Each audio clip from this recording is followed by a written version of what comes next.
4 மக்களவை தொகுதிகளை குறிவைக்கிறது தேமுதிக. 1-2 தொகுதிகளை மட்டும் வழங்கக்கூடிய கூட்டணிக்குள் செல்லும் விருப்பத்தில் தேமுதிக இல்லை என்ற தகவல் கிடைத்திருக்கிறது. கூடுதல் விவரங்களை நம்முடைய செய்தியாளர் செல்வகுமாரிடம் கேட்கலாம். செல்வகுமார், என்னென்ன அம்சங்களின் அடிப்படையில் கூட்டணி சார்ந்த முடிவுகளை தேமுதிக எடுக்க இருக்கிறது? தேமுதிகவை பொறுத்தமட்டில் ஒரு பல பரீட்சையாகத்தான் இந்த தேர்தலை அவர்கள் பார்க்கிறார்கள்.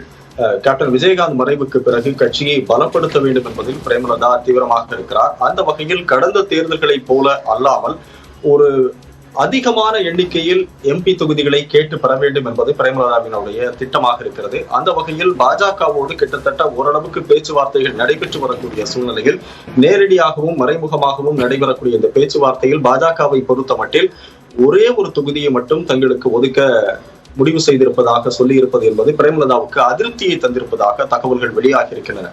குறைந்தபட்சம் 4 மக்களவை தொகுதிகள், அதே போல ஒரு மாநிலங்களவை, இப்படிப்பட்ட ஒரு நெருக்கடியான ஒரு சூழலில் இவர் பிரேமலதா வைக்கக்கூடிய அவர் கேட்கக்கூடிய தொகுதிகள் பாஜகவுக்கு கொடுக்க வாய்ப்பு இருக்குமா என்பதில் சிக்கல் எழுந்திருக்கிறது. அந்த வகையில் பாஜகவை பொறுத்த மட்டில் இந்த முறை டிடிவி தினகரன் அதே போல ஓபிஎஸ் ஆகியோர் இந்த பாஜக கூட்டணியில் இணைவது என்பது ஒரு உறுதியான சூழலாக மாறியிருக்கக்கூடிய சூழ்நிலையில் பிரேமலதாவை பொறுத்த மட்டில் இந்த முறை அவர் போட்டியிட போவதில்லை. நாடாளுமன்ற தேர்தலில் பிரேமலதா போட்டியிடாமல் ஒரு சட்டமன்ற தேர்தலை நோக்கித்தான் அவர் பயணிக்க போகிறார். அதற்கு முன்னதாக கட்சியை பலப்படுத்த வேண்டும் என்பது அவருடைய விருப்பமாக இருக்கிறது.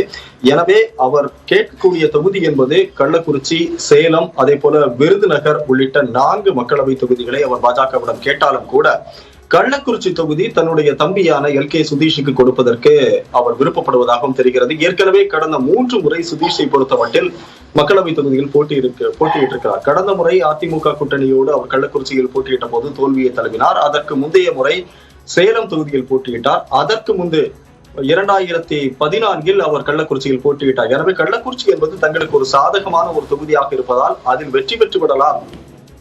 கேப்டன் விஜயகாந்தினுடைய மறைவு, அவருக்கு திரண்ட கூட்டம் என்பது மிகப்பெரிய ஒரு வாக்கு வங்கியாக தங்கள் கட்சிக்கு மாறும் என்ற நம்பிக்கையோடு அவர் பயணிக்க இருப்பதாகவும் தெரிகிறது. எனவே ஒரு இடம் அல்லது 2 இடம் தரக்கூடிய கட்சியோடு இந்த முறை நிச்சயமாக கூட்டணி இல்லை என்பதில் பிரேமலதா உறுதியாக. கூட்டணி சார்ந்த முடிவுகளை தற்பொழுது தேமுதிக எடுக்க தொடங்கி இருக்கிறது. அதனை வெளிப்படுத்தி கூட்டணி பேச்சுவார்த்தை முடிந்து எப்போது அதிகாரப்பூர்வ அறிவிப்பு வெளியாகும் என்பது சார்ந்த எதிர்பார்ப்பும் அதிகமாக இருக்கிறது. இது குறித்த விரிவான விவரங்களுக்கு நன்றி செல்வகுமார்.